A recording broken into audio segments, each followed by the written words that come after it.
Il y a des naissances qui annoncent vraiment une destinée. Imaginez un peu la scène. Une licorne apparaît et, et vomit un livre en pierre précieuse. La nuit même, 2 dragons qui encerclent la maison.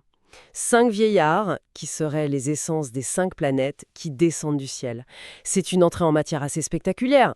On s'attendrait presque à un texte mystique, à des prophéties. Oui, et c'est ça qui est fascinant. Cette légende, elle est rapportée dans l'avant-propos des entretiens de Confucius, qui est notre source aujourd'hui. Et ça montre l'aura quasi divine qu'il a acquise. Mais dès qu'on ouvre le livre, le contraste est saisissant. Ah oui, le ton est sobre, je dirais même terre à terre. Ce n'est pas du tout un livre de révélation, mais une collection de conversations, de fragments de dialogue entre le maître et ses disciples. D'accord. Le titre original, l'UNU, ça se traduit d'ailleurs par quelque chose comme « discussion et parole ». C'est très direct. On est donc loin de la licorne et des dragons. Très loin. On est plutôt dans une salle de classe ou sous un arbre à l'écouter. Et en lisant ces textes, j'ai vraiment eu l'impression d'entrer dans un monde de pensée très, très différent. Ce que j'aimerais comprendre aujourd'hui, c'est comment ces concepts, comme l'homme honorable ou la vertu, comment tout ça s'articule pour former un système.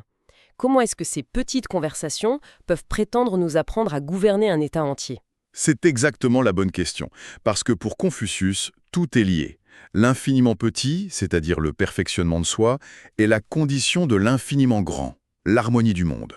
Et tout commence par cette figure centrale, ce fameux homme honorable. Oui, le Junzi, c'est un terme qui revient tout le temps.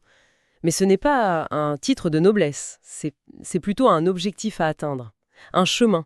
D'ailleurs, la première description qu'il en donne est assez surprenante. Ah oui, laquelle? Il dit « Un homme honorable qui ne recherche pas la satisfaction de son appétit dans la nourriture, ni ses commodités dans son habitation, et ça continue. Il le définit plus parce qu'il ne recherche pas en fait. C'est un point absolument crucial. L'important, ce n'est pas d'acquérir des choses, mais de cultiver une disposition intérieure. Le confort matériel passe après. Voilà, l'accent est mis sur le détachement, la diligence, la prudence et, surtout, la capacité à s'améliorer au contact des autres. Ce n'est pas un état, c'est vraiment un processus. Il renforce même cette idée en disant que l'homme honorable n'abandonne jamais la vertu, je cite, « pas même le temps d'un repas ». C'est une vigilance de chaque instant alors. De chaque instant. Et il y a cette autre phrase, très courte, un peu énigmatique, « L'homme honorable n'est pas un vase ». Alors ça, c'est le genre de formule, ma première idée, c'est de me dire qu'il n'est pas creux ou fragile. C'est ça l'idée. C'est une excellente intuition. La note de la source nous éclaire un peu. Un vase, ça a une fonction unique, spécifique. D'accord. Un vase à fleurs, ça sert à mettre des fleurs. Un bol à riz, à contenir du riz. En disant que l'homme honorable n'est pas un vase, Confucius fait une critique, qui est incroyablement moderne, de l'hyperspécialisation. Ah, c'est intéressant. Il nous dit, il y a 2500 ans, de ne pas devenir un simple rouage, un expert tellement pointu qu'on en perd toute perspective. L'homme honorable, il est polyvalent, adaptable. Sa valeur, ce n'est pas sa fonction, c'est sa qualité morale. Donc, ce n'est pas juste de la grande philosophie, c'est une pratique concrète. Et l'un de ses disciples, Zheng Tzu, le décrit très bien, presque comme un bilan quotidien. Il dit « Je m'examine chaque jour sur 3 choses. Si, en traitant une affaire pour un autre, je n'ai pas manqué de loyauté. Si, dans mes relations avec mes amis, je n'ai pas manqué de sincérité. Et ainsi de suite. C'est un vrai programme. » Un programme, oui, et une discipline, c'est l'essence même de l'auto-perfectionnement confucéen. Pas besoin de se retirer dans un monastère. Chaque action du quotidien est une occasion. Chaque interaction, chaque tâche, la loyauté au travail, la sincérité avec les amis, l'application des leçons. C'est une spiritualité qui est profondément ancrée dans la vie de tous les jours. On a cette image d'une discipline très personnelle. Mais comment est-ce que ce travail sur soi est censé avoir un impact sur le monde? Est-ce qu'il y a un lien direct avec la politique, la façon de gouverner? Un lien direct, c'est le moins qu'on puisse dire. Pour lui, c'est le même mouvement qui se prolonge. La politique, ce n'est que l'extension de l'éthique personnelle. Un État bien gouverné, ce n'est rien d'autre qu'une multitude d'individus vertueux qui sont guidés par un souverain, qui l'est encore plus. Le gouvernement, ça commence par la morale du dirigeant. Ah oui, et il a cette image magnifique pour ça, celle de l'étoile polaire. Il dit « Celui qui gouverne un peuple par la vertu est comme l'étoile polaire qui demeure immobile pendant que toutes les autres étoiles se meuvent autour d'elle. » Cette image est d'une puissance folle. Oui. Que fait l'étoile polaire? Rien. Elle est, tout simplement. Elle ne force pas les autres étoiles à tourner autour d'elle. C'est par sa simple présence, sa stabilité, qu'elle ordonne le ciel. Le souverain idéal, c'est pareil. Il n'a pas besoin de s'agiter et de multiplier les ordres. Sa propre rectitude morale, son exemple, suffit. Mais ça paraît presque trop simple, non? Il suffit d'être vertueux et tout le monde suivra? Il rejette complètement l'idée de loi, de punition? C'est une objection très juste, et il l'aborde directement. Il ne dit pas que les lois sont inutiles, attention. D'accord. Mais il les place au second plan. Il établit une hiérarchie très claire. Il explique que si on dirige le peuple uniquement par les lois et les châtiments, les gens vont éviter de mal faire, oui, mais par peur. Ils n'auront aucun sens moral. Exactement, aucune honte de mal agir. Par contre, si on les dirige par la vertu et les rites, non seulement ils auront honte de mal faire, mais ils chercheront activement à devenir vertueux. C'est la différence entre la conformité et la transformation, en fait. C'est tout à fait ça. L'objectif n'est pas l'obéissance, c'est l'adhésion. Et dans cette logique, il y a ce concept de rectification des noms. Quand on lui demande ce qu'il ferait en premier pour gouverner, il répond « rendre à chaque chose son vrai nom ». J'avoue que ma première réaction, c'est de me dire que c'est un peu abstrait comme priorité face aux problèmes concrets d'un État. On pourrait le croire, mais pour lui c'est la chose la plus concrète qui soit. C'est le fondement de tout. Il explique que si les noms ne sont pas justes, le langage est incohérent, et si le langage est incohérent, les actions ne peuvent pas aboutir. Donc un nom, ce n'est pas juste une étiquette. Donc ça implique une fonction, une responsabilité. Si un prince ne se comporte pas en prince, si un père n'agit pas en père, alors les mots deviennent vides de sens. La société se désintègre parce que plus personne ne remplit son rôle. C'est un appel radical à l'intégrité, à l'alignement entre le mot et l'action. Voilà. Donc, si on a l'individu qui se perfectionne et l'État qui est gouverné par la vertu, où est-ce que tout ça commence? Quelle est la première brique? La première brique, le terrain d'entraînement, le cœur du réacteur confucien, c'est la famille. Absolument tout par-delà. L'État, ce n'est que la famille à une plus grande échelle. Un passage le dit très clairement. L'affection envers nos parents et le respect envers ceux qui sont au-dessus de nous sont comme la racine de la vertu. La fameuse piété filiale. C'est un concept qu'on associe immédiatement à Confucius. Oui, mais là encore, sa définition n'est pas forcément celle qu'on attend. C'est-à-dire, Il ne s'agit pas juste d'obéir ou de nourrir ses parents. La comparaison qu'il utilise est assez dure, mais efficace. Il dit qu'il ne faut pas croire que la piété filiale, c'est seulement nourrir ses parents. Car, je cite, « Les animaux, tels que les chiens et les chevaux, reçoivent aussi des hommes ce qui leur est nécessaire. waouh! La différence, c'est donc le respect? » La nuance est capitale. L'acte matériel ne suffit pas. C'est l'attitude intérieure qui compte. Un fils peut subvenir aux besoins de ses parents en le faisant avec impatience ou ressentiment. Pour Confucius, ce n'est pas de la piété filiale. Il faut l'affection sincère, le respect profond. Sans ça, le devoir n'est qu'une formalité vide de sens. Et c'est là que les rites entrent en jeu. Justement, les rites.